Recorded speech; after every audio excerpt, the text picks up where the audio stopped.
Today, I'll show you how to make your very own sun-dried tomatoes at home using the oven. It's easy, delicious, and perfect for adding flavor to your dishes. Let's get started. Make your own delicious sun-dried tomatoes at home with this simple oven method.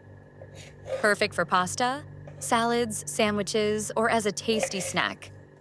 Using fresh cherry tomatoes, herbs, and olive oil, you'll learn how to preserve them in jars for long-lasting flavor.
Thanks for watching.